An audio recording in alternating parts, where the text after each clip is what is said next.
All right, so I guess the first thing is to note is that today is the last of our live reading of Aristotle, which we haven't read very much live, but yeah. So today is the last session of this Aristotle unit that some of you have been involved with me for the last year and a half, and so we're going to take a summer break. We're going to start up in the fall, and we're going to change authors and change format a little bit. So so those who know me have known that I like doing like boot camp philosophical experiences for people, where you just marinate in the excruciating prose of the best minds, at least that the West has produced, and so you never get any like useful information, and you never get any positions, right? You just get a raw exposure to what thought is.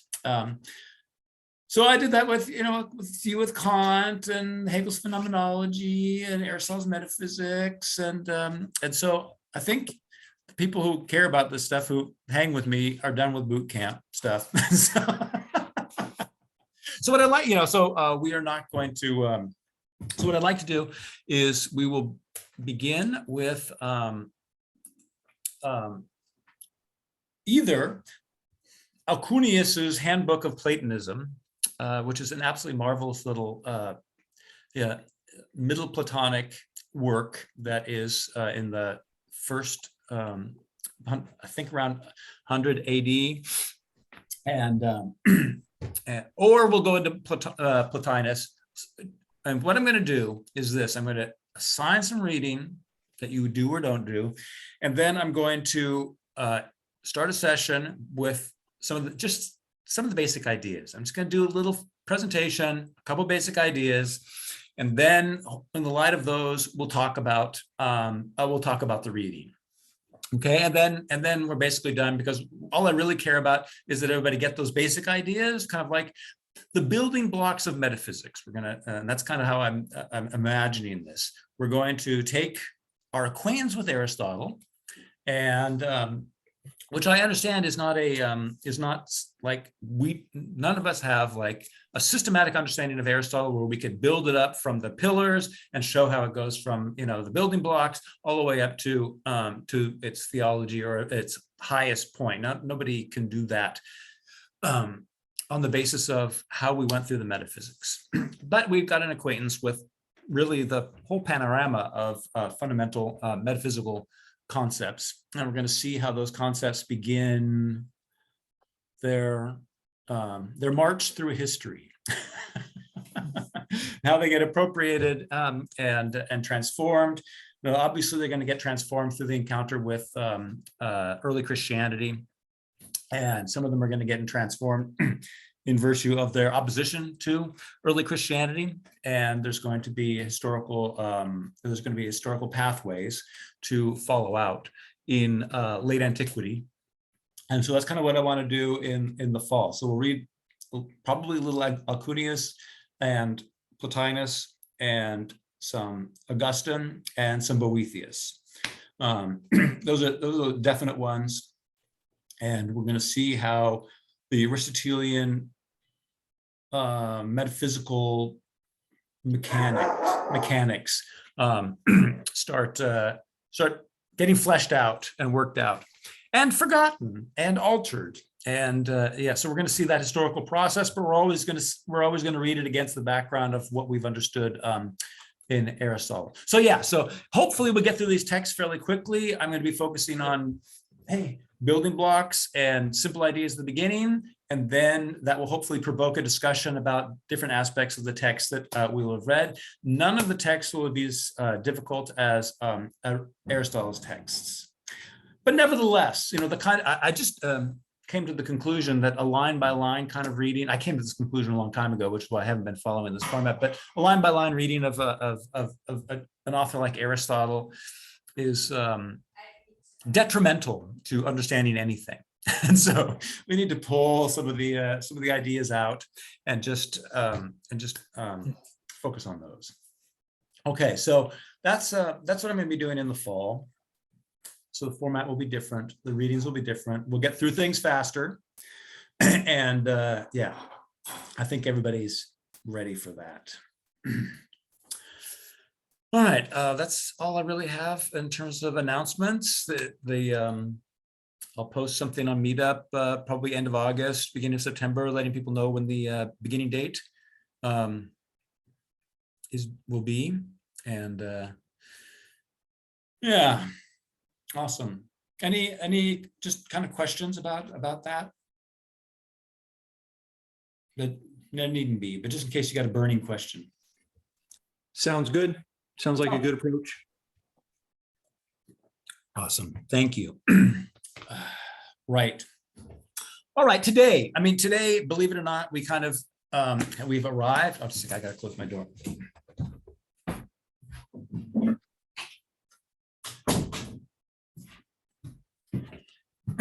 Well, we've arrived at all the solutions of metaphysics, with which Aristotle generously works out in about a half sentence in the middle of the 6th chapter of book 9, without ever mentioning that they're the answers to what we've been looking for.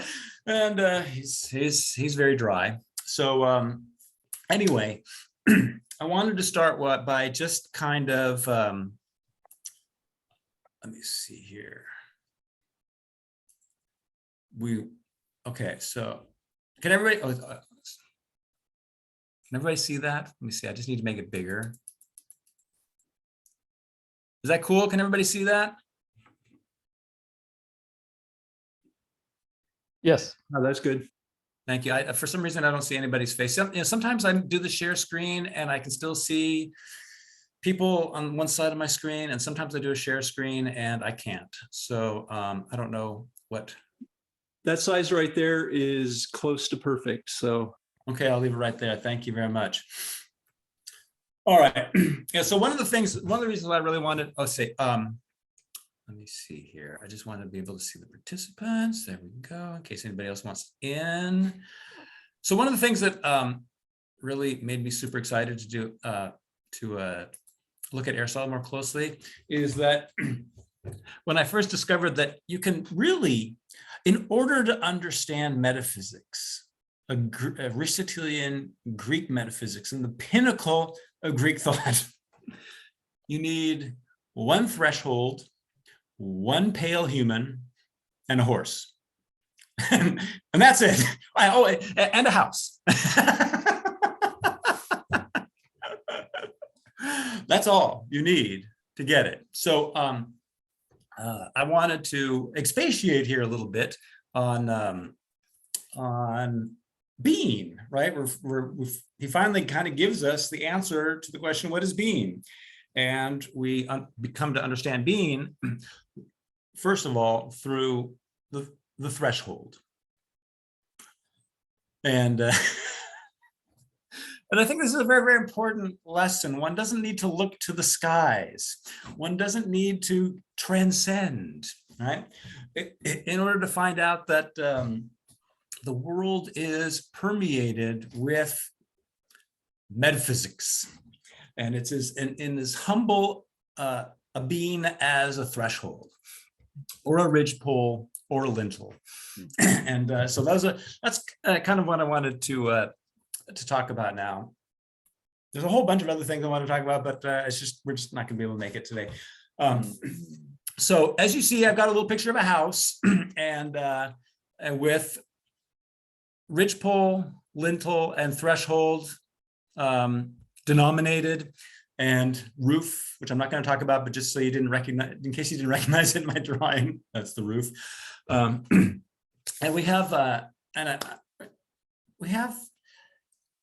one way to understand what Aristotle's after is he's a scientist, and if a scientist is inquiring into something that into some new field, or like he's going into waters, right? He was a marine biologist going into waters that he hasn't been in there before, and he sees things that he's never seen before, right? The scientific question is, what is it? What is it, right? And the answer to that is the what it is, right? TSD. And this is what we're after, the TSD, the what is this? And and one can really understand what he's doing here as just unpacking and explicating what is involved in that scientific question that every scientist asks. What is it? All right, and part of his answer is this: that which immediately strikes your senses is not what that thing is. And if you say, well, it's a red thing or it's a tall thing, right? We're now in the categories, right? And you've named a quality, or you've named a quantity or a relation, right? And what we all know, right, but maybe we haven't explicated it to ourselves, is that not those things are indicators of what it is, but that we're not at the TSD, at the what it is yet. Okay, so a scientist is not going to be satisfied, not because his peers will think that's a superficial theory to say, well, it's a red thing, but will not be satisfied because the scientist understands the question to mean what is the thing that is red? Not just that it's a red thing, right? But what is the thing that is red, right? And then I can continue to attribute properties to it. But it always seems like I'm attributing properties to that thing without ever getting at what the thing is. And so it seems like all I'm ever going to get is just this huge long laundry list of descriptive properties, and that what the thing is eludes us. But that's not how inquiry really is. Somehow we get at that what is it? and Aristotle is going to show us that we get the what is it, the TSD, when we begin to understand the act that thing is. And we have several terms for that: the act, the ergon, the work of it, its operation, its exercise, the exercise of what it is. Okay, so that's the first preamble. So looking at this diagram, we have the question, what is it to be questions? What is it to be a threshold? What is it to be a lintel or a ridgepole? Now, our tendency is going to be to want to say that that these are all wooden beams, right? A threshold's a wooden beam, a lintel is a wooden beam, a ridgepole is a wooden beam.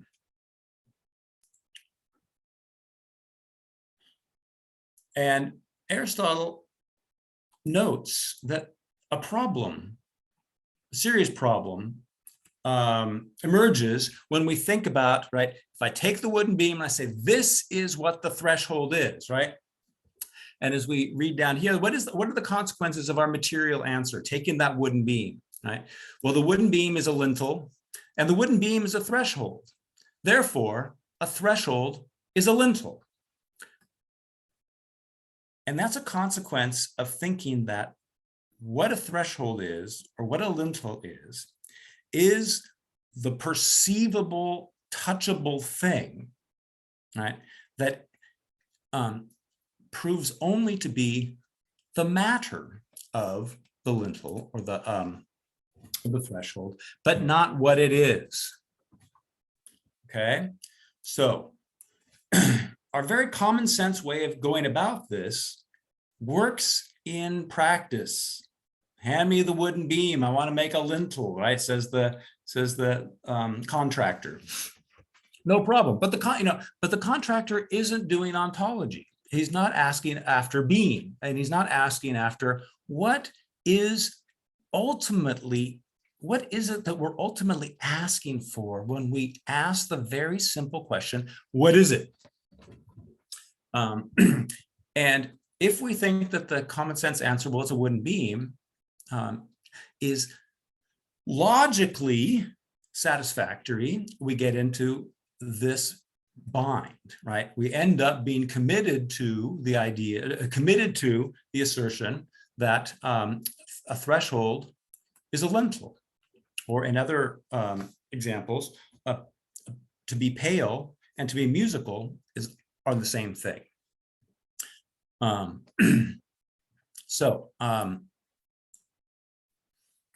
Since a threshold is not a lintel, it is not true to say that a wooden beam is a threshold or that a wooden beam is a lintel. Okay, and we know this by after my word false here. What it is to be a wooden beam is not what it is to be a threshold. So we go from the beam as the matter out of which a threshold is made, but it's also the matter out of which a lintel is made. But a lintel is not a threshold. And so they're not wooden beams. That's not what they are, right? And then we get at an Aristotelian kind of answer. What is a threshold? It's some suitable material placed before a door. Okay, and that is not what a lintel is, because a lintel is a suitable material placed above a door. Okay, so being in front of the door is in the suitable way is what it is to be a threshold. All right, and here we see that the matter is not what the thing is. The matter can be anything suitable to work this way, to act as a threshold, to act as a lintel. And we see that the act or the function or the work is what Aristotle's leading our thoughts towards as where the being of the thing lies, right? Before we've seen, he worked us, we went through the whole idea of matter and form, and whether matter can be the substance or the being of the thing. And then we saw that it didn't work. And so we worked our way through different conceptions of form in order to get a more adequate understanding of what this being is. And we got to essence. And now we're at this place where with the threshold, we can begin to understand, right, that this essence is comprehended as the act of something and not the something that is acting this way. So I have written down here, what it is made out of is not what it is. And whenever this is the case, we have the case of an accidental combination. I'm just calling it accidental being, following a guy named Kosman's terminology. And what he points out is this last sentence. When it's the case that something that is a being is not the being that something is, we have something accidental, something that is not substance. So I think this is a great phrase, and so I'm going to reiterate it a lot, right? Something that is a being, the wooden beam, is not the being that something is not a threshold. It has a being, namely being a wooden beam, independently of being a threshold. So this matter, the matter of the wooden beam, can be what it is and then not be a threshold. All right, we can take it out of being in front of the door and it's no longer a threshold. So I'm hoping we're getting a sense here that when something is being something. Socrates is pale, which is to say, Socrates being pale. Socrates is being pale. That is being something that is not just what Socrates is. And so we have, before we kind of talked about accidental properties and the like, and that gets us, that's helpful as a beginning, but but what I want us to see that whenever whenever we have something like a substrate, right, the wooden beam is a threshold. We're attributing being a threshold to the wooden beam, but the wooden beam has an independent existence of being a threshold. Whenever there is that relation, right, we are discovering accidental being, and we are also beginning to recognize what non-accidental being would be, right? Which he calls that which is through itself, kathauto. It's per se being, I think is our translation. So per se being would be something that is a being that is at the same time the being that it is. And our paradigmatic example of this is like a horse or a human being. And let's see, I'm going to go to the next page, but I'm just going to work this thought just for a second. What I want you to focus on is when I say Socrates is a man, and I compare that with the wooden beam is a threshold. All right. Socrates seems to be a substrate that then a property is attributed to, just like the wooden beam is the substrate and being a threshold is attributed to it. But what Aristotle wants us to see here is that there is, with respect to Socrates, there is no independent thing that is a human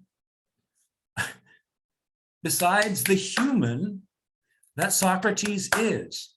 Right? There is no distinction between substrate and being, the way there's the distinction between wooden beam as substrate and its being a threshold or being a lintel or being a ridgepole.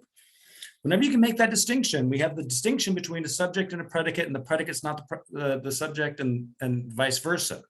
But with a term like human, we see that this substrate property thing breaks down. That which we attribute the human being to, when we attribute it to Socrates, is not something other than the human being that we attribute to him. Right? And so here, by studying the threshold and the way it's different from its being, we study the wooden beam and it's different from its being a threshold.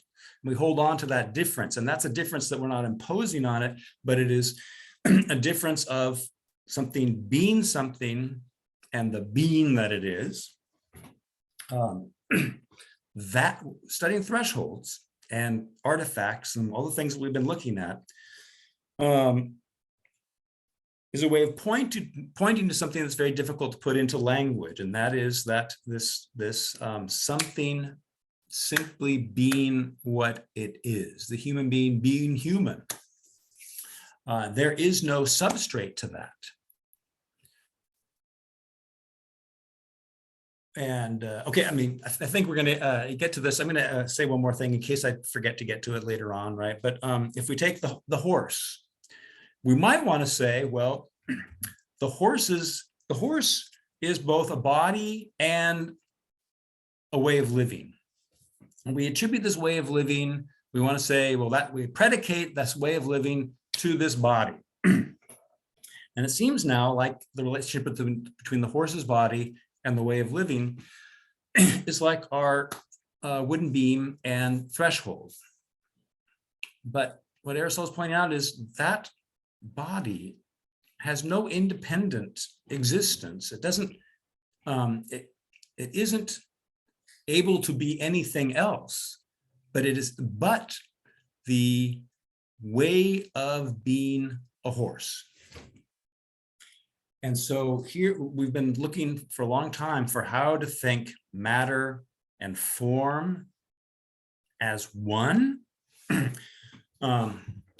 And with living creatures, we begin to see how these two, right? The horse is nothing other than, being a living thing, the activation of the potencies of that body, and that body is nothing other than what can be a horse.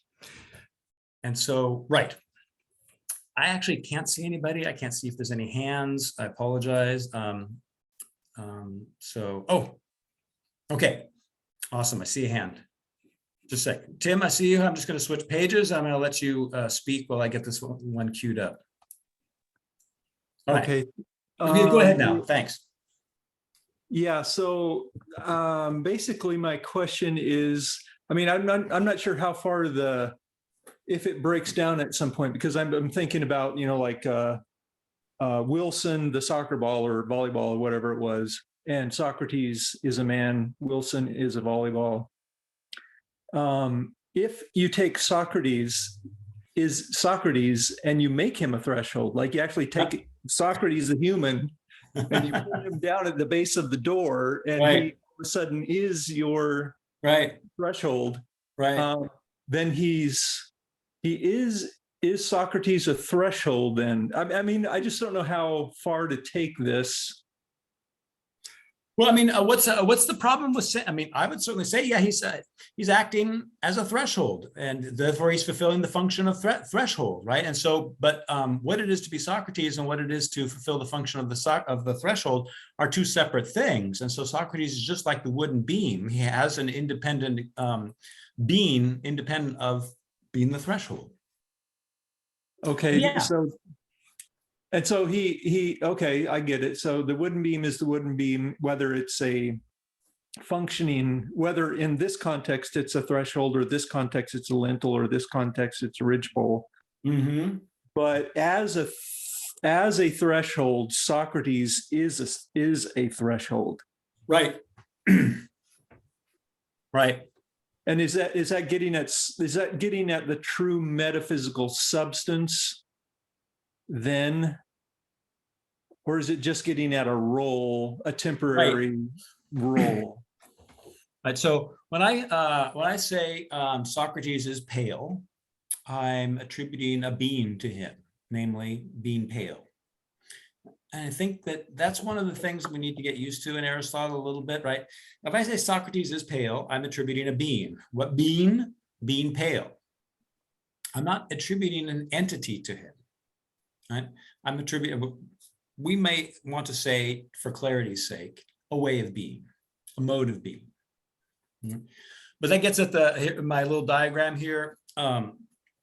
Socrates is numerically one, but ontologically many, and everything is numeric. Everything countable is numerically one, but ontologically many, because there are many things that we can say of it, and each one of those things that we can say of it is attributing a being to it.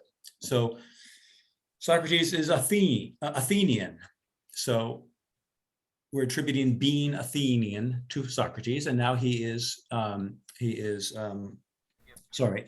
pale. He's being pale and being an Athenian. Many beings, numerically one. And so the beings multiply. But what's interesting is that the many beings of a numerically one thing, if that thing's a substance, these many beings do not dissolve its primordial unity. Being many things does not prevent it from being one. And that is, from the very beginning, one of the very first signs of substance. All right, he said, yeah.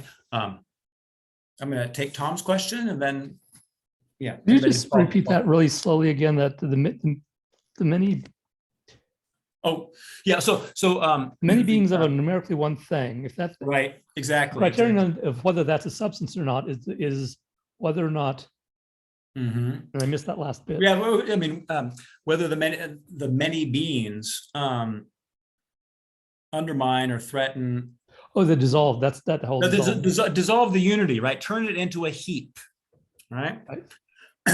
And that's and heap, as I think everybody knows, but just in case you don't know, heap is something. It belongs to a so-called Sorites paradox, and Sorites is the Greek word for heap.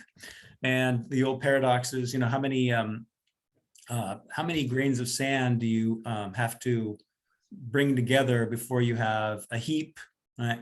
Or how many grains of sand do you take away from a heap before it ceases to be a heap? This is kind of, so, right. So a heap is fundamentally something that doesn't have an act of being, right? It's a metaphor for something that doesn't have an intrinsic unity, because there is no right number of sand grains that will get you a heap, and therefore no right number of lacking sand grains that will take heapness away from something. And so when we refer to heaps, we're always referring to things that do not have a unity, but are just a collection of properties. Okay, Tom, thanks for your Sorry, question. I'm sorry. I'm just. Oh, this Peter. stuff is getting me. I can't think straight right now. I just want slowly one sentence that I can ponder later. The many beings of a numerically one thing. Right. And then I don't have the last half of that sentence. Right. If that thing is a substance, the Okay. many beings do not dissolve its unity. Many beings do not dissolve. Do not dissolve. Being okay. Thanks. Yeah. Thanks for making me be precise on that. Tom, I saw your hand up. Go ahead, please. Okay, my comment to what you said in the previous page Yeah. is that I would remind everybody to just look at the distinction that you're raising, that the lintel, the beam, the threshold, and so on, they are parts of a house, where as opposed to Socrates, who is one being. Mm. And so the examples that you're giving here refer to the various parts of the house. That's the being we're focusing on. And then we can say, okay, which parts are we now talking about? The same wooden beam, the same piece of wood can serve multiple places as parts of the house. So that I think that if we recognize that these parts are not the same as the whole, which is let's say Socrates, that would help people to understand what is going on. I mean, do we agree? I don't know. Do we agree with that? Because that would mean, that seems to be implying, Tom, that you're saying the threshold doesn't have a being. It doesn't have being of its own. And there's something true about that, because a threshold can only be a threshold at the foot of a door, and the door can only be a door as an entry to a space, or maybe an enclosed space, and so on and so on. A human can only be a human among, I don't know, on Earth, or, I don't know how to phrase that or what context to put it in, but there's got to be a context. I think the key term is independent existence. Is Socrates an independently existing thing that is numerically one, and so on? And the answer is yes, but the to use the heap or the Sorites paradox, all these wooden pieces, they can be a pile too, but they attain certain being, certain characteristics, if they are in a certain arrangement to make a house or a sandcastle and so on. And so that means that the wooden piece, whatever it is, within the larger structure, it's a part, and that we can still talk about its being, and we can say that it is at the substrate level made of wood, maybe. But in all of these cases, if I understand the example that Michael brought up, we have to recognize a key distinction between an independently existing thing versus just a part of something that is independently existing. I think that's just something that we have to keep in mind. That's all. Yeah, the only, I guess I have a quibble about that, because I think the point that the illustration that Michael gives here is the context of the being is what makes it its being. So the wooden beam at the foot of a door is what it is to be a threshold. Mm-hmm. And a wooden beam at the top of the door is what it is to be a lintel. Mm-hmm. And the wooden beam at the ridge line is what it is to be a ridge line. At the top of the roof is what it is to be a ridge line. But that is not so much talking about the part that it is of another being, but its own being in terms of its context. Right. I mean, yeah, because we always ask, what's it acting as, right? What's its function? What is it acting as? And the wooden beam is not acting as wooden beam when it is a lintel, for instance, right? And there, right, we get this whole idea that the being of something lies in the function, because it's the function that it's the function that lets us know what the thing is, and therefore we can understand why it is the matter that it is, because only the matter that would allow it to fill the function, right, it can only be made up of such matter. And so so when we're looking at, asking the question, what is it, right? We've discovered that there's a logical problem with saying that the lintel is the wooden beam. And we avoid this logical problem when we look at it in terms of the function it fulfills. And once we've understood that function, the purpose, the work, we then understand why it is made up of what it's made up of. But just studying wood will never understand we'll never be able to drive anything about what lintels and thresholds are. But understanding thresholds and lintels will be able to understand why they're made up of certain things and not other things. So in terms of explanatory value, it's greater. I don't know if that really addresses what anybody said, but it occurred to me. Tom, you want to respond to Tim? Yeah, I will add only that everything I hear from Michael, I agree. The key point I'm raising is, when is Socrates, the substance of Socrates is just Socrates, or the being of Socrates is just Socrates? Only because he is independently existing. Whereas the three wood pieces that we just talked about, they have, just any single piece of wood would have all three functions if we were to take them unanalytically or outside of a house, but only when they are put in a certain place inside as a proper part of a house, then they acquire that particular function and being and so on. So that's the key difference that I'm trying to bring in to differentiate a house and its part, and a Socrates. That's it. Okay, I do, the way you phrased it there, except maybe that last clause, I agree with, because it is there, it's only in terms of their function vis-a-vis the house that they serve either as a lintel or a threshold. But it's not really, I don't think that Aristotle in these examples, in these passages, has been talking about denying the being of the threshold as though it didn't have a being.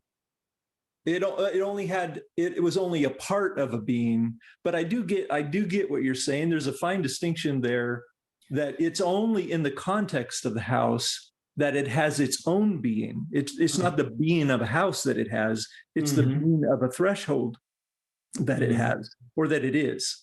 It's not that it has a being, it's that it is a being. So it is a being, it's not a house, but it only is a threshold in the context of the being of a house. Right. So being a threshold is not being a wooden beam, and being a wooden beam is not being a threshold, period. That's what makes their connection accidental. But there is nothing other than Socrates being Socrates. There's no substrate, right? And so there is no accidental relationship between, all right, so in that sense, and that's why I wanted to say to Tom, there's yes, independent existence, agreed, but we still need to differentiate independent existence as substance as over against independent existence like a wooden beam, which is not itself a substance. And we know it's not a substance because it's wooden. and to be wooden is not to be a beam, and to be a beam is not to be wooden. So the wooden beam itself is an accidental beam, accidentally being the threshold. And then and that wooden, right? Beam is squared timber. And again, to be squared is not to be timber is not to be squared. And ultimately, we're going to get to the tree as the substance from which this whole series of accidental beings dangles. It depends, right? And so I just want to make that distinction within independent existence. One is authentically independent because it's substance, and the other is only apparently independent. And we can peer through that appearance when we make a distinction. When we make the distinction between what it is and what it's being, right? It's wooden being a beam. And those two things are separate and distinct, and the one doesn't imply the other. Or the one is not, so the matter is not just the capacities to be this form, right? Timber is not just the capacity to be a beam, but the horse's body is just the capacities of being a horse. And so that's when we close this gap between matter and form, and they're one living substance. And I think that's at least what I want people to get out of this. And that and how to understand matter and form as one. We cannot understand them as one by just saying matter and form are one, because the question is how are they one? And Aristotle's answer is as potency is to act. That's how they're one. So I'm going to take a deep breath, and I see Tim's hand up. Is a deep breath a substance? Definitely not. But it's Michael being Michael. Okay, so here I do want to ask this question though, because I think that there is a distinction that Tom is making that it has to be accounted for, and that is that Socrates being Socrates is not dependent on his context to anything. Mm, He right. doesn't have to be in a certain location. He doesn't have to be serving a certain purpose with regard to another being. He just is Socrates. But threshold, even though it has its own being, Mm, it can only be itself dependently on its context. right. So how would Aristotle account for that? Is that one of the ways in which something is what it is? Is that like a difference of way, Mm, or is it a difference of something else? Because Socrates is, because there is no dependency on his being who he is that seems more fundamental or more basic or more, I don't know what the right term is, than a threshold having a dependence on its mhm, context. right. Well, I mean, the first thing, maybe I'd like to hear if Tom has any thoughts of this. I'm going to just share this briefly. What it is to be a human being is something now for anthropology to inquire into, right? And so we're going to find all these human behaviors and things that human beings don't do, and all the rest of it. So now we have we've isolated essence, the being of the human being, and that gives us something to inquire into to find out what are the ways of being that are human beings being human beings, right? And if Aristotle is right, it's all going to be connected to being a thinking being, and everything about being human is going to be related to intentions, purposes, and all the rest of it, and that's going to be the whole field of being the human being. So that's this act. Let me put it this way: the act of a human being is incredibly complex. The act of a threshold is incredibly simple, and that's why it's good to be able to isolate. What are we talking about?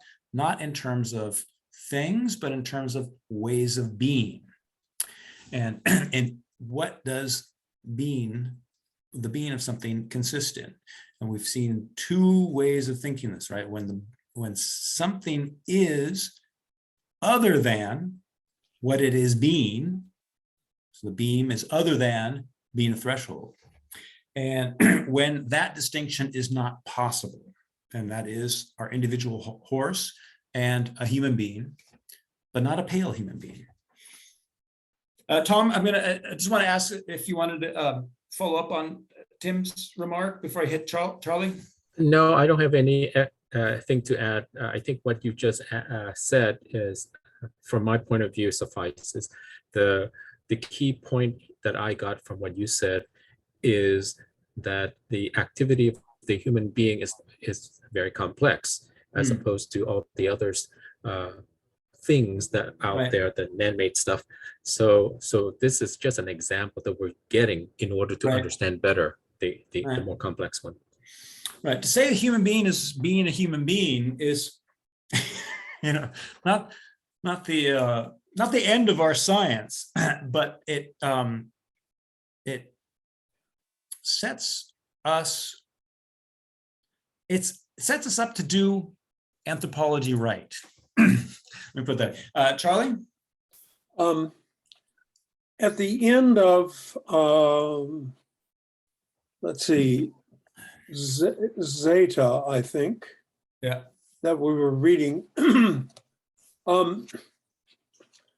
doesn't Socrates, doesn't Aristotle there indicate that, for example, substance, that the universal and essence and substance, those three terms don't exactly overlap, but they all, in some ways, mean the same thing. They point toward the same thing. Right. And then in regard to Tim's question, the idea of essence, you can get at it. I'm asking the question. Can you get at the essence, for example, by asking the purpose? And when you ask the purpose of something, then you arrive at the essence of a thing.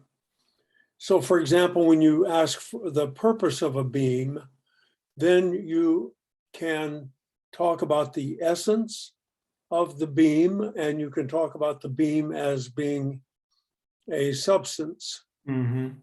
and of being a particular substance, a threshold. Mhm.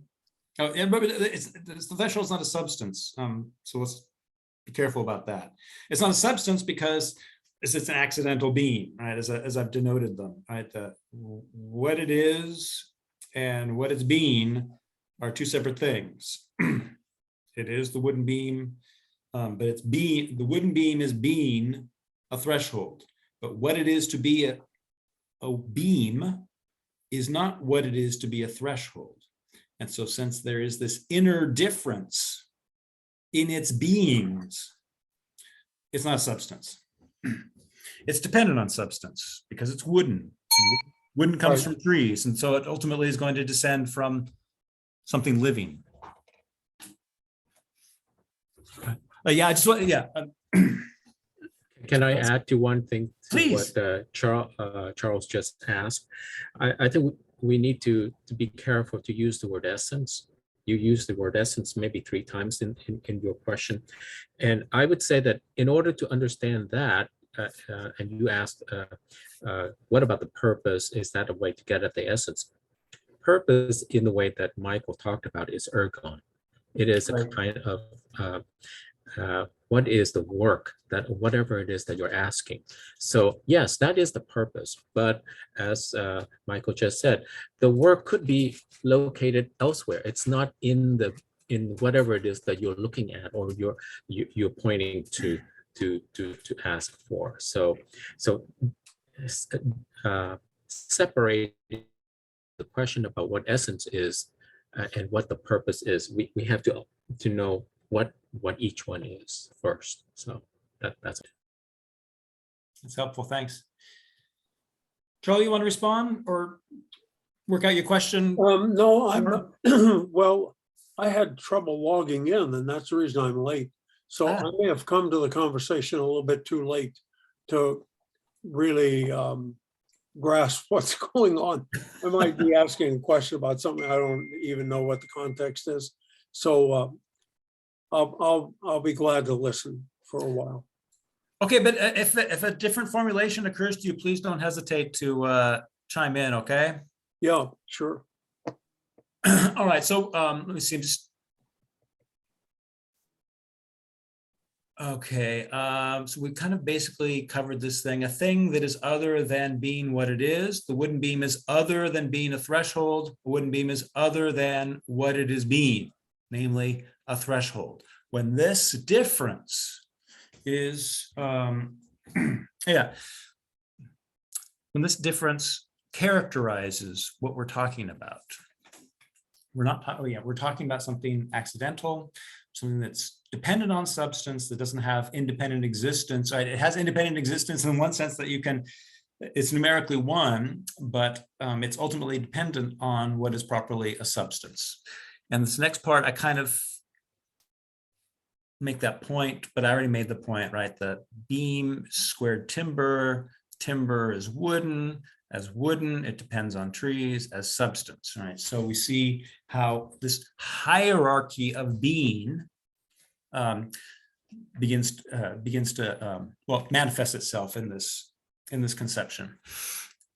So I wanted to pull out kind of a more general point here. On the left hand, I've got this kind of standard dualisms that we've been working through for quite a while: subject, predicate, matter, form, substrate, being, a thing, and what it is. And it can be said of all of these dualisms, right, that if these two sides are different, they depend on something else, namely substance. And in this way, they're analogous to the categories of quality, quantity, relation, etc. They depend for their being on substance because they are not substance. And We know that now from the accidentality of the relationship between the thing and what it is being. And that perhaps goes some way to understand what we were talking about earlier in Zeta 4, right? Why is what it is to be a human being and or why it is what it is to be human and what it is to be pale human, why are they not the same thing? This is, an elaboration of that thought. And Aristotle went on to say something like, the pale human, there is there is no essence to that because because the pale human, the human being under this description, pale human, is not a substance. Right, because what it is to be human and what it is to be pale are separate, distinct, and don't mutually entail one another. And so we, the scientists, when we're asking what is it, if we get the pale human, right, we're not done inquiring into the what is it, because we do not yet have that which is something is through itself. Our what is it is not answered yet. And of course, it might be pragmatically, of course, for practical purposes or for, purpose for our research project, maybe that's enough, right? But in terms of trying to get at what something is,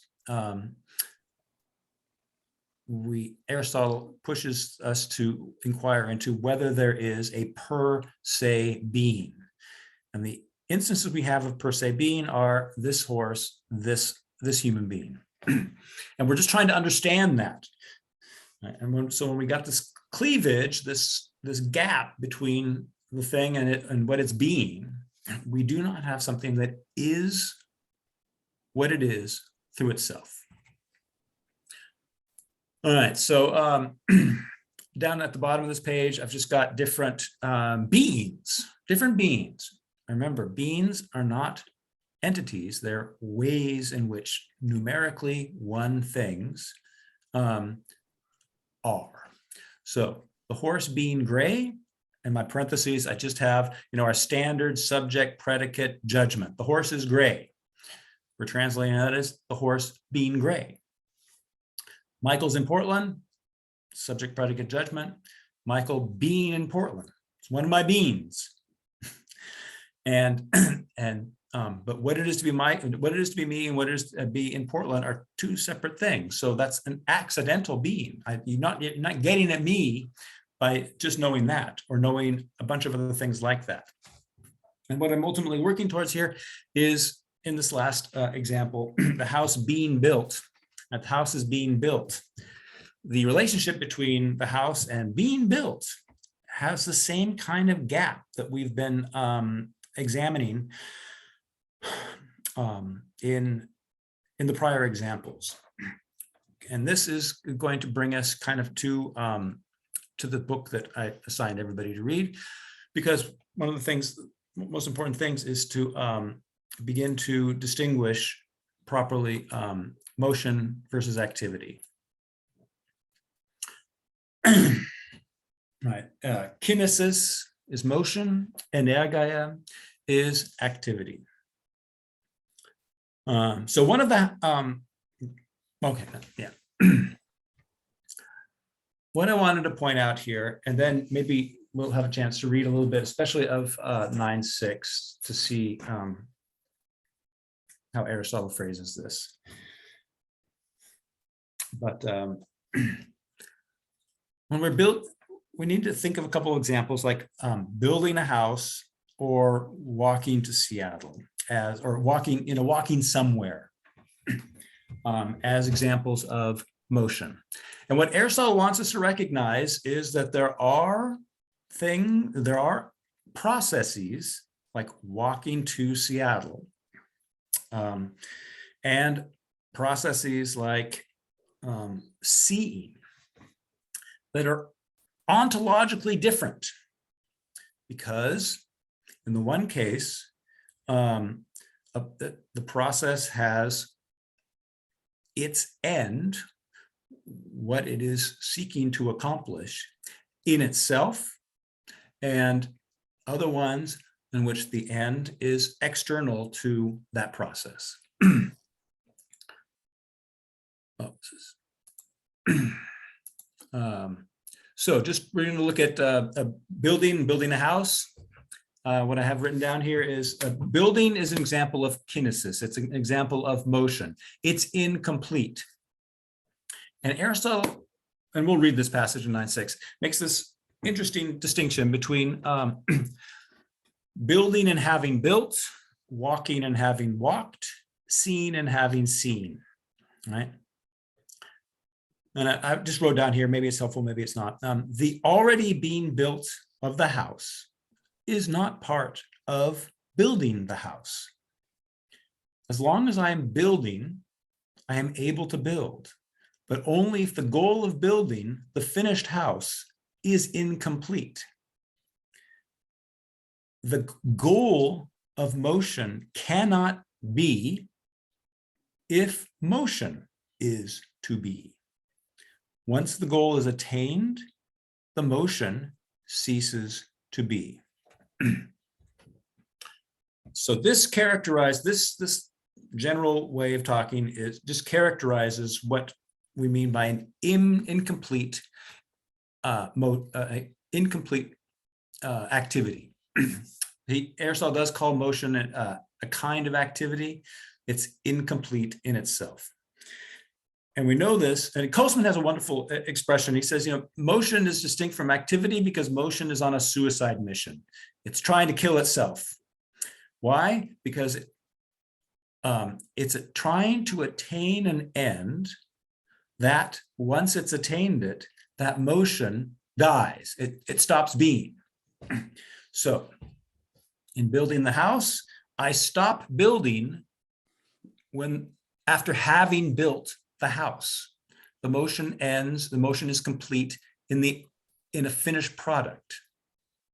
Okay. It's kind of a misnomer that we call it a building, and we should call it a builded. Yeah, exactly. Or built. Built. Right. And Well, what about the Biltmore house? I'm going to let people better at puns take on that one. So what Aristotle characterizes as energeia, right, and that's translated as activity, what he wants us to note is that it's complete. At every moment, it's enacted. And to be, the Latin for complete is perfect. And so we have in our world examples everywhere of the perfect. And those are acts, energeia. That's what I mean by, at the very beginning, the world is permeated with this metaphysical dimension. That's to the senses, everything seems like it's just in motion, but that's just being vague, or that's being imprecise. We have to look at the different kinds of motion, and their specific nature is, we can discriminate those that have their end in themselves from those that do not have their end in themselves. And Aristotle's favorite example is seen, and he says there is no difference between seen and having seen, right? Having seen as the completion of the act of seeing. So, which is to say here, when I see, there is no becoming of seeing until I've attained the end of having seen. The end, having seen, is at every moment part of the process of seeing. And so, the present tense of the verb seeing and the perfect sense have seen are one and the same. And So what he's doing here is he's giving us a way of understanding the act that we've been talking about as the pinnacle of understanding Aristotelian form, Aristotelian essence. And, and he's making a distinction here for us to clearly separate out what is normal, imperfect motion that stops when it reaches its end, from activity or from act that has in itself its end. And so in attaining its end, it doesn't stop. All right, so seeing is having seen. They are one, there's no distinction, but building is not having built, right? Because having built the house is having completed the house. And yet building, in order to build the house can't be complete. Okay, okay, I basically just said that. Oh, I've just run out of, thought I had more notes, but I guess I've just run out. Okay, cool. I guess I'm going to stop sharing that right now. So, right. Well, can I just ask, what is the fundament? Well, how does that relate to substance? Well, let's take a look. Because I'm kind of wondering how hard and fast that is, because I'm trying to think, when you go, you see a film, somebody can ask you. Oh, right. Right. So how that relates to substance is once we've distinguished motion as the becoming of something, I don't know why I didn't have that in. Okay, so once we distinguish the becoming of something, right? Something becoming takes time. And so before it's become what it will become, it goes through stages of becoming that thing, like the building of the house, right? At no point of the building of the house is the house complete. And once the house is complete, the motion stops. So the building and the built are two, like matter and form and accidental being. But what's interesting about the act is that it's in time, but it doesn't take time. It is its end at every moment of its activity. Seeing and having seen, there being one, is just to say there is no becoming of seen from non-seen. It is all at once, and that's why it doesn't take time to see the way it takes time to build.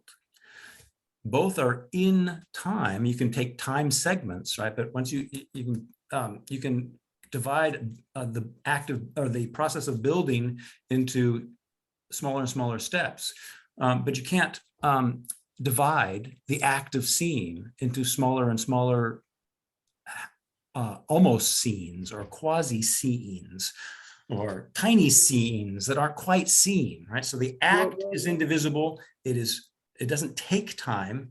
It's just in time. And this gets us at the unity of substance. Right?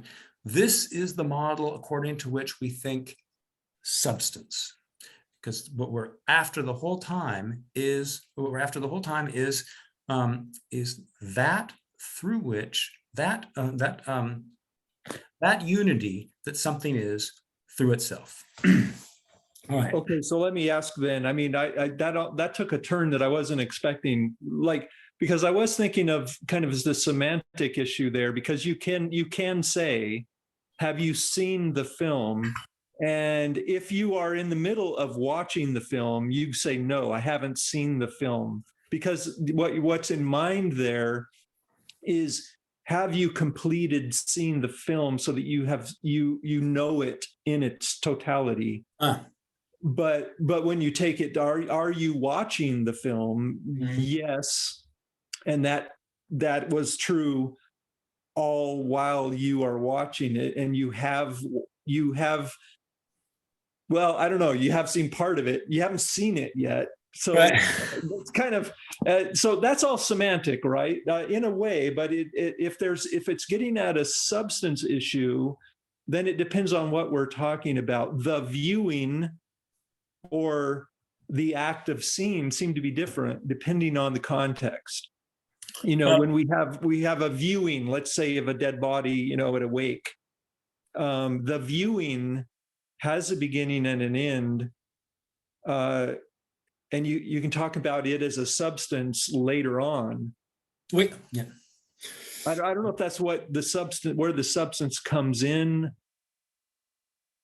or if we're talking, but seeing in the way that Aristotle has described it in this passage, it seems to be, he's talking about the seeing as an activity in its own, as the substance, as though the seeing were a substance. No. So no, we're thinking about the model according to which substance is to be thought. And the model is the model he gives in seeing or thinking, or I think another one in the ethics is pleasure. Right? There's no pleasure is there or not. And seeing, we either see or we don't see, but there's no building up to it. There's no becoming of seeing. It's not like I open my eyes and I don't see yet, and then I gradually, by exercising certain motions, then come to see. But as he said, what characterizes an act is that its end, what the act is to do, its work, is what it is, and it's not separate from that. And that's how we're to understand the horse's body, right? The horse's body is not separate from, it's not some distinct thing like the wooden beam from its functions, which is to enable horse life.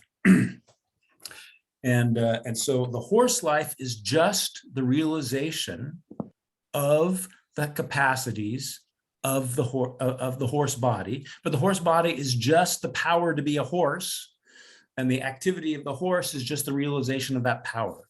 And Aristotle's point is that these are not two distinct things where you have a bunch of potentials and then they become some other thing, something external to themselves.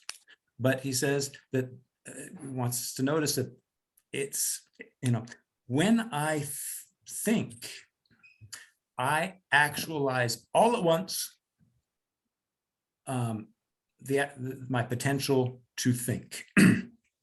And these are not two separate beings, the way the wooden beam and being a threshold are, or the way in which the building and the built house are.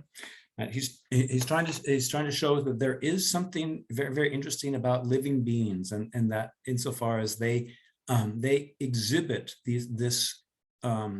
they are things that are, in that sense, self-realizing, self-actualizing, and they do not depend on another to be what they are. And right, okay, so that, I think that's the point I was trying to make. The second point I wanted to make, just to get it in there, is when the house is built, it is no longer buildable. It has lost the capacity to be built. The house only had the capacity to be built as long as it wasn't built. But a finished house is no longer buildable. But when I see, I do not lose the potency to see. The act is not the disappearance of the possibility of the potency, but its realization. And that's another, so the possibility is maintained in its actuality, in its activation or realization. So the potency and the activity remain one, even when that potency, when the potency is realized. These are not two separate things, right? And we've been looking the whole time for how to comprehend, the unity of being, the unity that things must possess if they can gain and lose all sorts of properties without ceasing to be what they are, right? And those primary things are substances. And now he's giving us, so to speak, a conceptual apparatus that he's not just making up, but he's showing, it has some kind of, ordinary language, phenomenal basis. We understand this distinction, and we understand he's not just pulling it out of this, he's not pulling a rabbit out of the hat. It's actually embedded, impregnated in our language. It's built into our syntax of the verb endings. It's there to be seen if you know how to recognize it. Right? and this is the model that he bequeaths to Western thought of how to think of the unity of being. And so we get the priority of life. We understand everything through its relationship to life. And that hasn't stopped. We still understand the universe in terms of our interests and our purposes and everything else. Everything is always related back to us, but it's not just us as Americans or human beings, but as living beings in which everything gains its relevance, its meaning, and its ability to be explained, which is my big finale here. Hopefully we'll get back to it if it's interesting. Tom, I see your hand. Thank you. I just wanted to ask you for with regard to your second point, finale piece right there, which is great, by the way. How would you apply that point to, let's say, the capacity of a hexis in a virtue? So using what you just said, how would you apply that to a virtue? I don't have a good answer to that right off the bat. You got any suggestions for me? No, I think that the way you describe it does apply to virtue, because unlike a house, once it's complete, it's no longer buildable. Right. Whereas a virtue that we have, which is a disposition, you call it, or an active condition, or any of those terms, they continue to be activated, and they continue to be perfect in themselves, in the action, and that the action, well, also completes the human being too, but it's there's some kind of a self-actualization that is happening with the building, and I would say that the hexis itself is built from within, but at the same time it completes the human being. So there. That's an area that I'm very much curious and interested in the Nicomachean ethics, and I want to find more to try to understand that. And so the way that you're describing that something that has that is an activity, it cannot be complete, but it is complete or perfect in the activity itself. So how do we explain a virtue, a character virtue? That's the maybe an exercise of thought for everybody here as well. Right. How that works. No, I appreciate you bringing it up, and I need to think about it more. I mean, obviously, I think the kind of standard Aristotelian response has to do with, which I didn't bring in this technical terminology, first and second level realization, right? So, was that kind of something you had in the back of your mind? Yeah. Yeah, I think so, and it must be a second dunamis that we're talking about. So, right. Yeah, I agree. and if anybody's interested in this question, we can talk about it. I just kind of avoided that terminology because I didn't know how to fit in with the rest of what I was talking about. But I'm glad you brought it up because it's necessary to talk about. All right. So Tim, that was my attempt to say something about how this relates to substance. We've always been looking for this model of unity, and we kind of got it when he was talking about genus and species. And, because when you do genus species trees and you're trying to locate something in the species lattice, it seems like we're proliferating properties. We're turning something one into something unwieldy and many. And Aristotle mentions that once you work your way down, the lowest or the ultimate species contains all the others within it. It's not independent of them. It contains all the others in it. So it is their unity. And so thinking genus species is not, doesn't,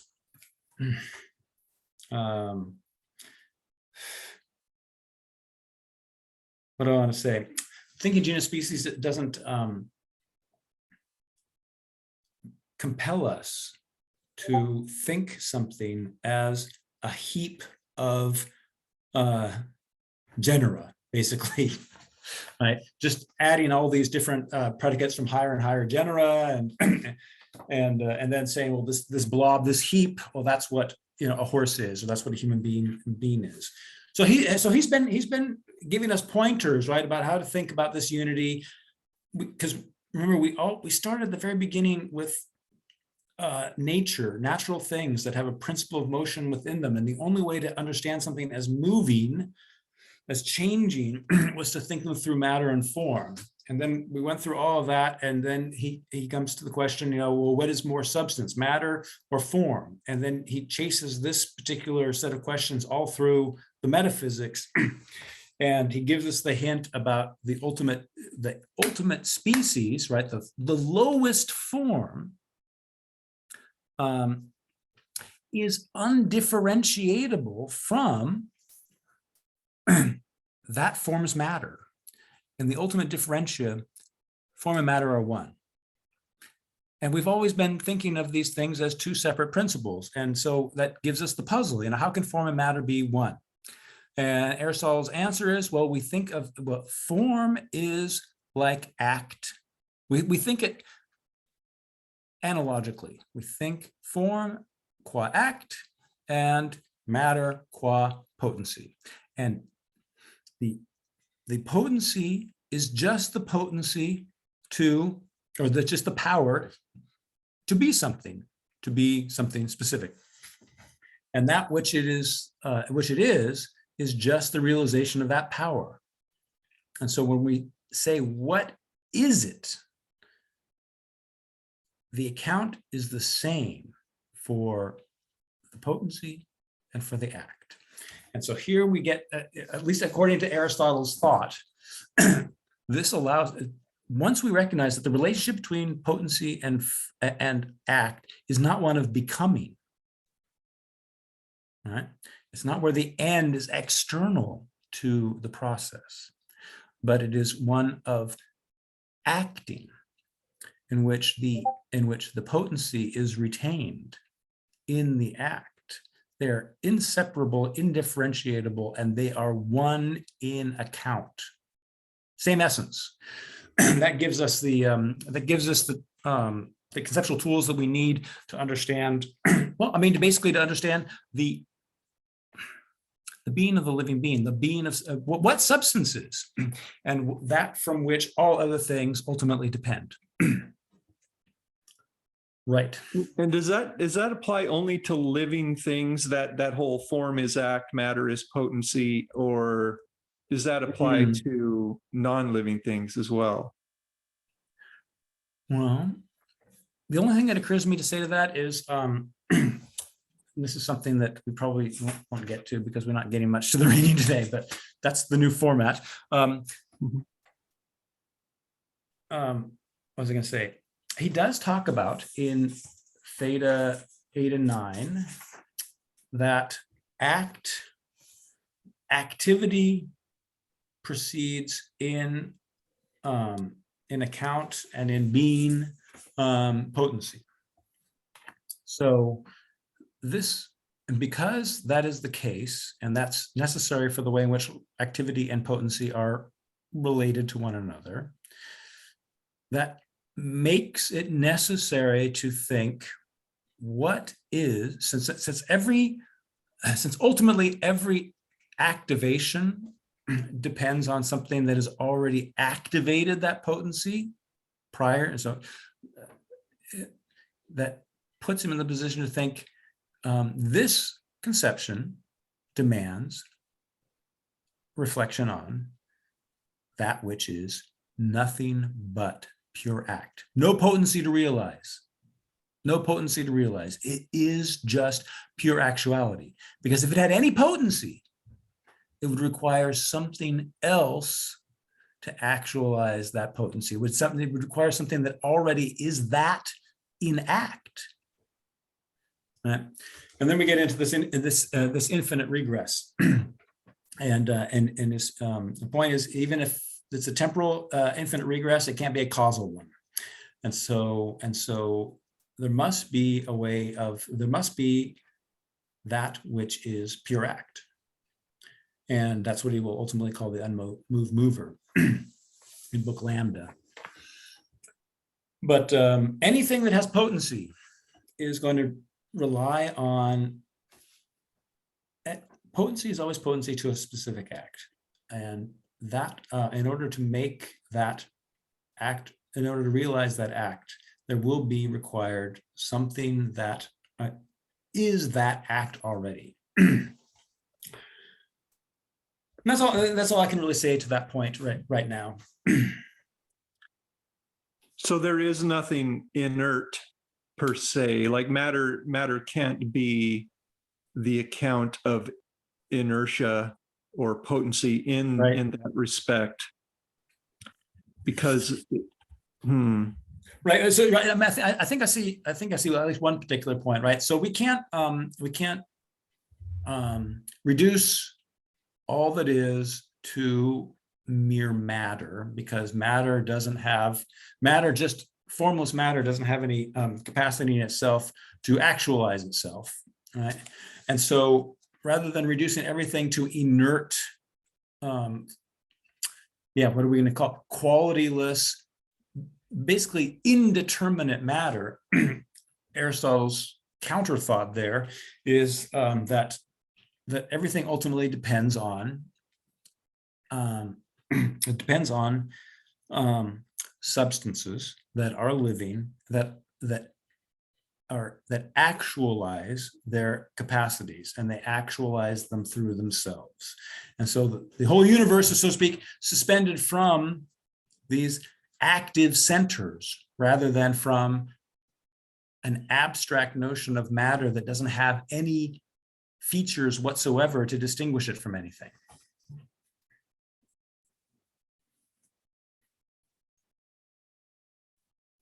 It's an interesting thought that potency then takes on a meaning very different from what it typically has, I guess, within physics, right? Because potency is sort of stored potency that is waiting for action or for its expression.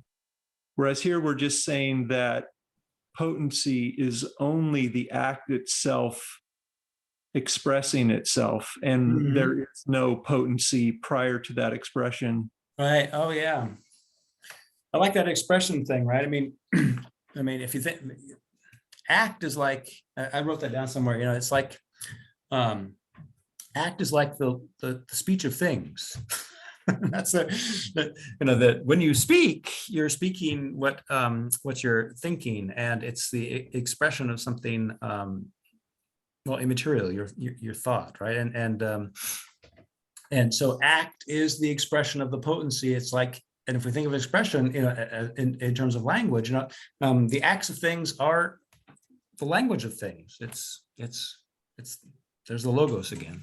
But I think, I think that thought and expression is a good way of thinking of, the thought and the expression are not two separate things. Right? There's no expression without a thought. There's no thought without the expression. They're not two different ways of being. And I think it's also, I'm going to just add, I think it's important that even though Aristotle's not putting his finger on it, when we start understanding the ultimate nature of being, we resort necessarily to structures of life and thought, but especially thought. Right. And so that's gains, so to speak, primordial explanatory value, which is what I ultimately wanted to explore in Dhyana, but we're not going to get to it. But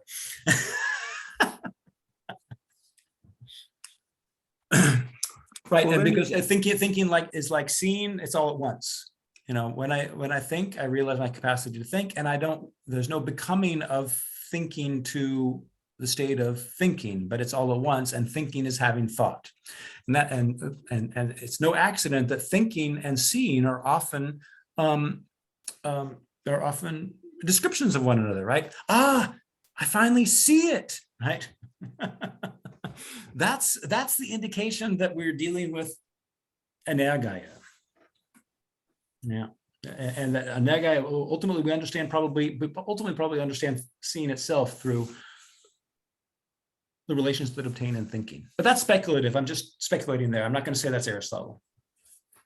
Well, just a point. I mean, it seems to me that this notion of potency is not the same as, I guess it's the Aquinian idea or Christian idea of the unmoved mover, because this is all action expressing its potency as such, as itself. Mm-hmm. And it's not like you need a beginning at the beginning of a causal chain. That's not the idea here. Mm-hmm. Like you have an unmoved mover who then moves and causes this causal chain. Right. Oh, yeah. I mean, it's nothing like that. Nothing like that. No. That is the Christian appropriation, right, of the idea. Exactly. That makes God imperfect, right? Because most of becoming and all the yeah. I mean, at least that's one way of thinking a bad theology, right? Bad Aristotology. Right, but I mean, once we recognize that this potency act model allows us to think unity in a way that matter and form and one and many and all the other different models never really got us to. Right? Then you can see kind of why it's the pinnacle of Aristotelian thought, and also why it will be appropriated to think religious beings. For Aristotle, gods are like stars. They're in eternal motions, right? They don't look down on us, right? They're just perfect, right? Because their motion is perfect, and the circular motion is anergaia, and it's not motion because it's always complete into itself, right? And so gods and stars but the unmoved mover isn't one of those. So I mean, it's above any Aristotelian divinity, and so right, and maybe that's what's going to make it so attractive as a model for thinking gods later on, especially in a monotheistic tradition, because there's only one unmoved mover. You can't be many. Wait, I'm going to take that back. There might be many in Aristotle. I haven't read Lambda very carefully, so I'm just going to take that one back. Well, I was going to say, I mean, Aristotle's idea of potency is more akin to an idea of panentheism, right? That all things, all movement is potency. It's the expression of potency, and there is no potency apart from action or movement. And so everything that moves, right, is the unmoved mover. Oh, no, everything that moves is incomplete in itself, right? And so everything we're surrounded with is, in a sense, everything that's merely moving has this break in its being, this rupture in its being, that it's external to itself. But Why is that? I was thinking the opposite, because the idea is action. Action is potency. So Wait. anytime you have action, you have potency. Action is potency. Potency is action. There is no rupture. So whenever you see well, it doesn't matter whether you see it or not, but whenever there is action, that is potency in action. And if there is no action, there is no potency. So this is the unmoved mover, and the unmoved mover is action expressing itself wherever or however or in whatever way it is doing that. I don't know I'm hesitant with expression there, but I think Go ahead, Tyler. Let me- I got to think about Tim's. Tim, I don't agree with it, but I'm not quite sure why I don't agree with it right now. So I've got to think about that. But go ahead, Tyler. okay, yeah, I'm gonna introduce some language that some people might relate it to Hegel, but I think it's more general. But we can think of this in terms of, I think, results. So if you're moving something towards something else, the result is outside the movement. Right. That's why it stops when you attain it. So I think with expression, right, is the expressed outside the movement of expressing, is the way to think of that. What? I don't understand that. One more time. Is the act of, or is expressing a movement where the end is an expression, such that it's outside the moving something toward being an expression. So if that were the case, the result would be separate. I'm not saying that is, but that's how you would have to, I think of it. Okay. So yeah, okay.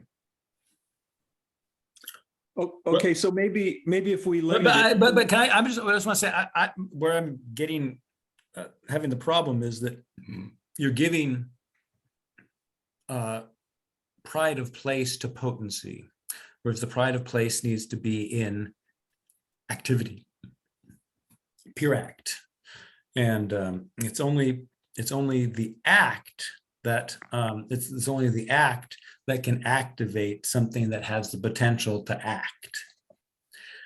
And so that's why I was, that's why I wasn't quite tracking, but okay, I'm going to give you a chance to respond, Tim, to both of us. Well, I think you just said in a way what I was about to say, because there is the distinction he makes between kinesis and energeia. Mhm. So activity is energeia. So that is what I'm talking about. Tyler's point is that I'm using the word movement, which is more like motion, which is in Aristotle more like kinesis, and it is that incomplete in itself. Exactly. So the distinction there, I guess, is that if there is self action, then that is potency being itself. That is potency being in action. So I guess then and then it's only the only distinction there is whether that change, or whatever you want to call it, whether it be energeia or kinesis, has an end at which that action is complete, or that change is complete, as opposed to when it is just itself being itself. I see. Okay. So right. So you can never describe activity correctly as any process that has its end external to itself. And so that kind of threw me when you said that. Right. So we always have to bring it back to, what you're talking about like building, or is what you're talking about like seeing? When you're talking about, and again, it sort of, to me, it's a little fuzzy still, because you could say that building, well, I don't know, I'll say external to itself. So seeing, humans build civilization. There's no end to the building of civilization, right? Humans propagate. There's presumably no end to the activity of propagation. But in a specific case, it's only results in one child, I don't know. I don't know where to draw the line, All right. All right. except for seeing. Yeah, even seeing is kind of funny to me. So I get the concept, but I'm not Right. sure that the specific applications, like where the line comes in any case yet. Mm-hmm. Mm-hmm. But Maybe Go if ahead, I Tom. can just add in another Please. word Please. that I think what Tim is bringing in is there's a similar term to energeia, which is entelecheia, Right.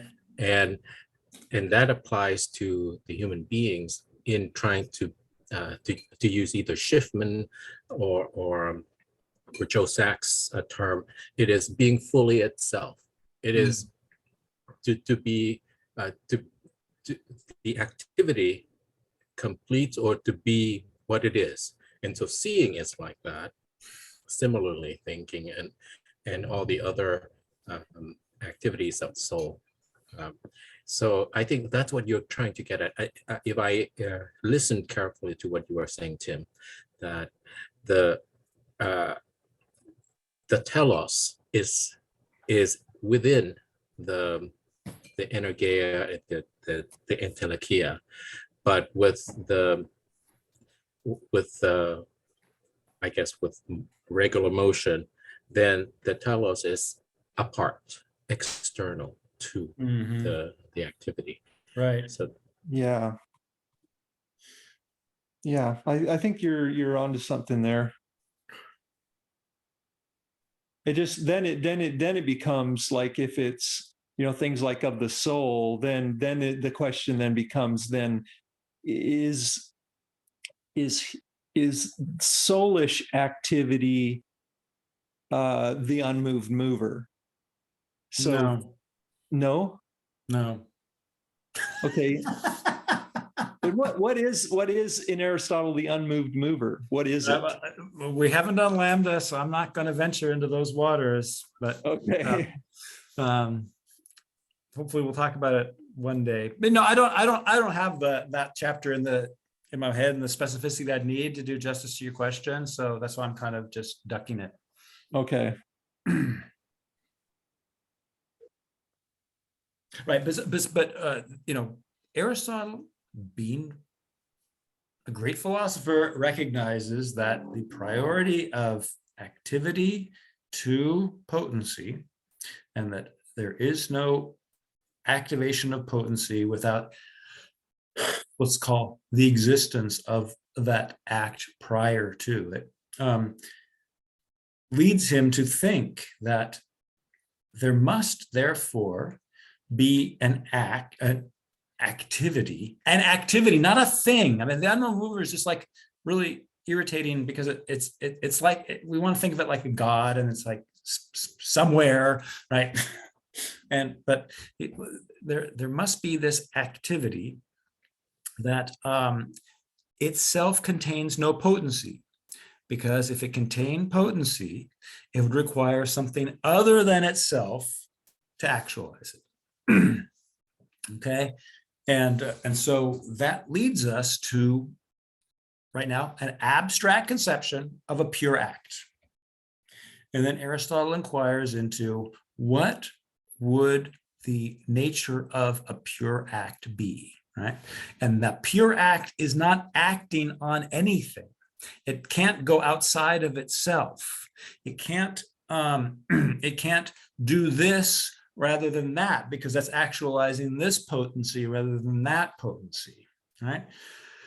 So, it's unmoved mover because this way of being, I don't want to call it a thing, this way of being is not somewhere. Maybe this gets to your point before that I misunderstood, but this way of being does not act on anything. Right? But because of its way of being, the way it is one is such that it actualizes the unity, the potential for unity in everything.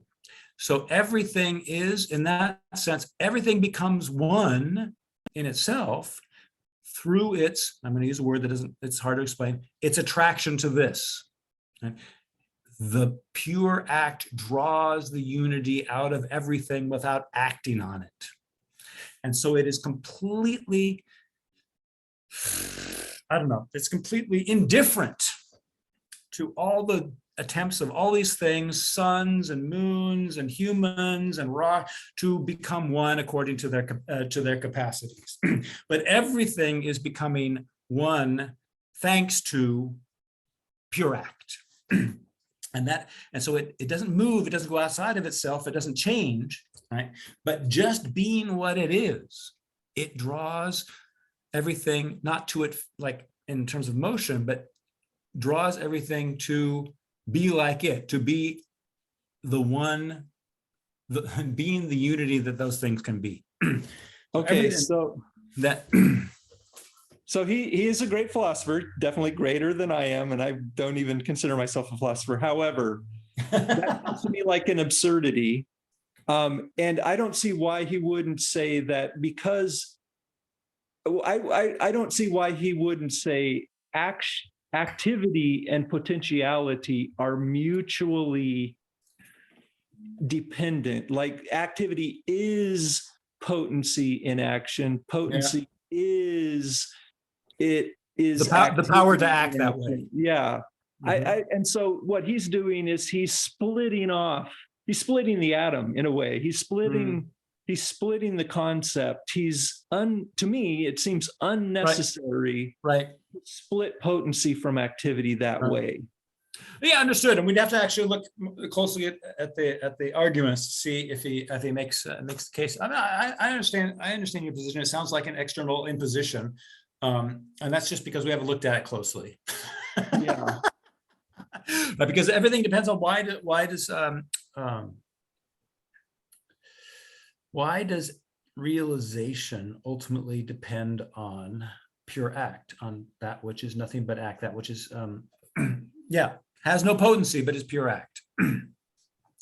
And obviously that has a theological future, right? I mean, that's exactly what Thomas Aquinas calls God, right? Actus purus, right? So it has a theological future. It's not Aristotle's intention, but it is what, well, actually, what do I know what his intention is? It's not an explicit theology in Aristotle, but it is going to be exploited for that purpose. And it's up to us to read the text and decide whether these people are onto something or not. To me, just being the former theist and now atheist that I am, it is even here in Aristotelian thought the absurdity that really explains nothing. I mean, at this point, that's what it seems to me. It's like it's an absurdity that trying to escape something. Okay. To escape a difficulty or something like that. But I have to read his argument. But yeah. Well, I wish I. You're talking about something you don't understand, and we're right now critiquing our teacher for not giving. Oh, that's totally cool. So critique is the lifeblood of thought. So I'm cool with that. Frankly, this session's been astonishing. That's awfully nice of you to say. I hope it was stimulating. I hope it made sense, and I apologize. But I was okay. So I talked a lot today. I don't want to talk when we start up in the fall. I don't want to talk this much. No, thanks for talking today. But there's much I wanted. But really, I should have spent the whole summer talking with you about just book theta. But I just decided to arbitrarily say enough is enough. I wanted to catch you up. I wanted you to see, at least in an outline way, what concepts Aristotle develops from out of ordinary use, right? There is nothing in our perceptions that tells us the difference between the ontological difference between seeing and building. But once we've recognized the kind of accidental being that the threshold and the wooden beam enjoy with respect to one another, right? That gives us the horizon to think toward about what kind of unity would be the foundation for this, so that we can understand substance as being able to, the kind of determinacy substance must have, act potency, in order to take on and lose an innumerable number of properties through all the motions and through all the changes it goes through without becoming other. Now, this is the labor of thought. This is the labor of thought that we need to undergo in order to do justice to, but also see the limits of, the Heraclitean, the Heraclitus's expression. Everything flows, everything's changing, everything's becoming, right? It's not easy to see the limits of that. And Aristotle has at least given the tools for us to see what that would entail to see the limits of the Heraclitean thesis without falling into the Parmenidean contradictory proposal. So how is unity maintained? Yeah, exactly. How can there be change without, to put it in a sophistical manner, how can there be change without change? Right, that would be the sophistical way to put it, right? Because that's an absurd contradiction, right? But how can something maintain itself through change? What must characterize? And this is the ultimate question, right? This is the what is it question.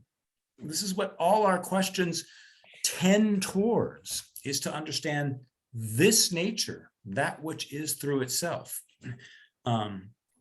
Because all of our other kinds of answers, well, it has these qualities and has these quantities and has these relations, still leaves that it in darkness. Tyler, I see your hand. And that to me is just right where the absurdity lies. And I'm not, Bo, this is not a slap at Michael at all. Oh, I know.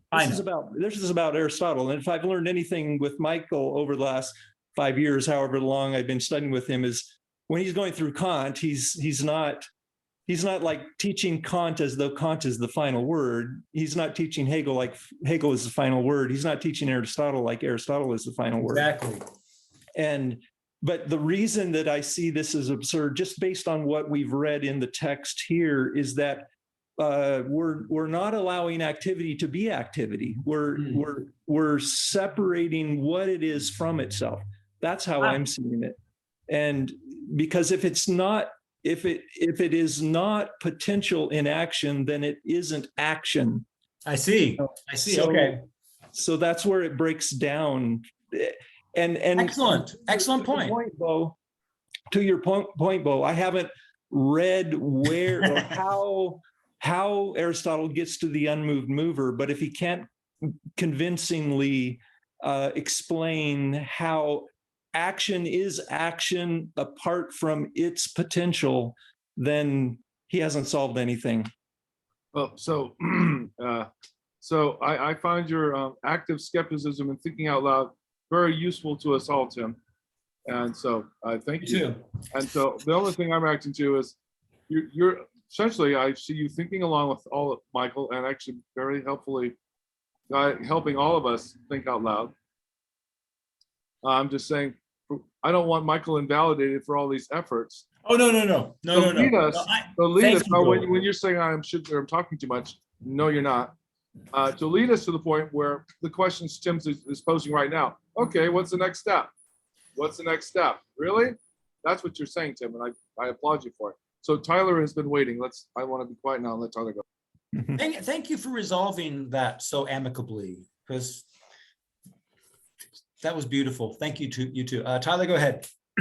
Yeah, this might relate to what Tim is concerned with.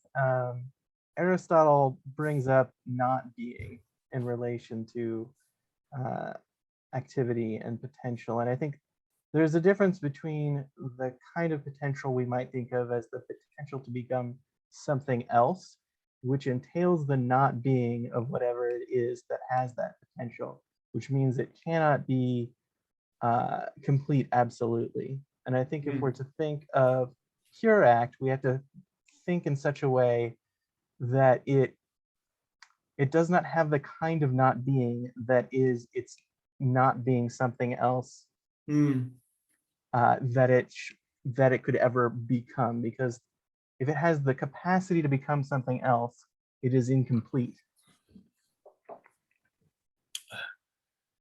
Yeah, that's it. That's interesting. Yeah, 'cause I was thinking, because Aristotle in those first chapters that you guys read that we never talked about, I mean, Aristotle does does talk about motion as as a in terms of like the potency to be something other than it is, right? So something going from cold to hot, right, is becoming something other than it is. It's hot later, now it's cold, right? And so, I mean, one way to understand his understanding of motion is the capacity of something to be. It's the activity of being able to be other than it is. All right, that's what motion is. Motion is the activity of being able to be other than it is. And we've already recognized in something being other than it is, we have the wooden beam threshold model reappearing, right? And so what we have is all motion exhibits this accidental being, right? And that's why it's so important. And we would never, there would be no account of substance, and therefore there would be no proper answer to the question, what is it? Any answer will do, unless there's a distinction between that which is incomplete and that which is complete, that which is becoming other and that which is, through its motions, through its act, through its way of being what it is, maintains itself in that being. And that's what Aristotle is using all these distinctions to get us to see that there is that. And it's so close to us we can't see it because it's actually seeing and thinking. That is that, right? It's not out there. It is our very activities through which we understand the difference between acts and motion. Very Bortoftian. Very what? Bortoftian. Oh, I didn't think about that, but I appreciate that. Anyway, nobody else will understand you, but thank you. I was sort of following Chad a little bit while you were saying that, but I think that when you take what you just said and you take what Tyler just said, and if action is, is like the potential to be something other than itself, it seems like what you were saying, Tyler, is that action apart from potency is sort of it is kind of the potential to be any action, like just pure action can become any action. And so when you join action, just pure action, with potency, then it becomes a specific action. But when it is prior to potency, then it is undefined. It is action that can be something other than itself by virtue of being joined with potency. And that still is a problem. That is like an accidental. That's more like an accidental activity than it is action, pure action being itself.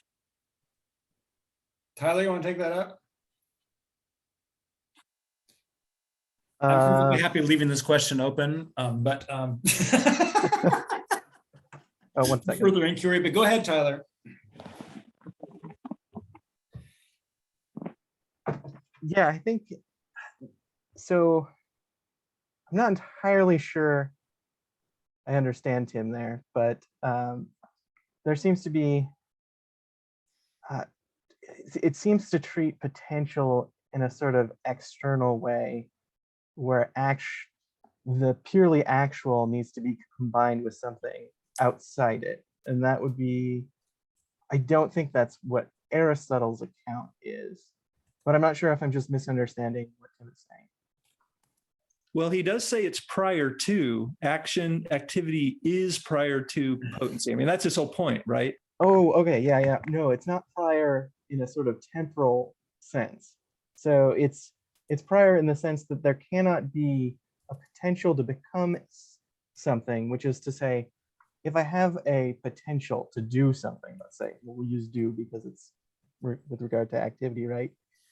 That the what it is of the activity as such has to already be there in order for me to have any potential to do that activity. Ontological versus temporal order. Right. Yeah. Which one Yeah, could say but- causal order is over against, yeah. Mhm. But that's my whole point, that that's the mutual dependence, because like maybe dependence is the right word because it's as though they weren't one, but potency is action, activity, being activity. You know, why it's logical for there to be activity without potency is beyond me. But you know, but he's willing to say that that can be the case, but he's not willing to say that potency can be potency apart from activity. So I don't know. I just don't see the logic there. And to your point, Bo, maybe I'll see it later on when we get into that. I will have an answer for you by the end of July. Mark my words. Thank At you. least it'll be an answer that will continue the conversation in a way that at least shows the plausibility of this thought. Thank you, Tim, for inciting Michael towards Yeah, the no, floor for us. you just completely destroyed my summer. I thought I was going to take a summer off from Aristotle, but it's not going to happen. I don't know, because I can't. You know, your objections to Alpha 2 or the chapter, the second. Little Alpha, Baby Alpha book, you know, is basically you made the correct objection that you know, just if Aristotle is saying that a infinite sequence of causes cannot extend back into the past forever, and so he just kind of decides that there must be a first cause, right? And therefore just kind of decides there's got to be a God, that's a shitty argument. And you're absolutely totally right. I mean, that question has haunted me ever since. You know, how do we understand the distinction between you know, a temporal sequence and and a causal one? And what would encourage us to distinguish those two angles? So that, I mean, these are the things that I think that are very good, because that you raise these questions, because there's a lot of lazy arguments that rely on precisely that kind of procedure. And and if we're, you know, if we're going to do theology well, we can't be crappy in our methodology. I totally agree with that. So that has haunted me, and that's actually been informative in how in the details I notice in Aristotle. You know, that question, that insistence that this is a crappy argument. And so that, and me thinking that, you know, Aristotle cannot be guilty of a crappy argument has been led to read the text, you know, in view of this possibility. And I think that it's been fruitful for me. Whether I have a good answer to that or not is secondary, but no, I definitely think it's great that you point out, I don't know. Yeah, well, there's no deadline. Gaps in reason, right? And let me put it this way. If there is no thinking act without potency, and no thinking potency without act, like there's no thinking the positive without the negative, and the negative without the positive, and the base without the acid, and the acid without the base, like we know in Hegel, right? If these two concepts are one concept, then the very idea of pure act is an absurdity. So let this be, you know, let our seminar end on a potent question. But there shall be potency, but no activity in trying to solve this question over the summer break. Because to be philosopher is to be motivated by good questions and not settle for shitty arguments. Okay, so that's my definition of philosophy. But a year and a half of working with all of you has enabled me to state very precisely. Anyway, thank you very much, everybody, for this journey. If I didn't have your questions and just your interest, I would never have experienced Aristotle as deeply as I believe I have, which doesn't mean I have all the answers, but that it's been a voyage of discovery for me, and hopefully a couple things have flashed for you, perhaps more than for me. But a year and a half is a hell of a slog, right? And so a number of you have been with me the entire way, and I so appreciate it. And let's hope it bears fruit in what we recognize about Aristotle and the way in which later thinkers will remove the blur from Aristotle, and thereby sometimes bringing out gold and sometimes not. So yeah. If you remove the blur from seeing, then that's like, that's bad. Yeah. Okay. So yeah. Okay. I think Well, we thank can you, all Michael. It's confidently been, assert that thanks for all Aristotle the is work simply and not the father of hard- empiricism. That Oh, doesn't yeah. cover anything. Thanks for coming, Nadia. I hope I see you in the fall. Take care. Thanks, everybody. It's awesome. There's still Aristotle in Tom's group, and we can think about potency and act with respect to virtue in Tom's group, which is on the San Diego philosophy site. And that will be going on through the summer. So if you need your Aristotle fix, I definitely recommend that. The discussions are great. And we get into Aristotle from a side that's somehow that's more familiar to a lot of us, which is the problems of ethics. So anyway, I look forward to seeing you there, because I'm going to continue to now that I'm done with this for a little while, I can attend Tom's with more attention. Take care, everybody. Have a great summer. Hope I see you all in the fall. See you in the fall. See you in the fall.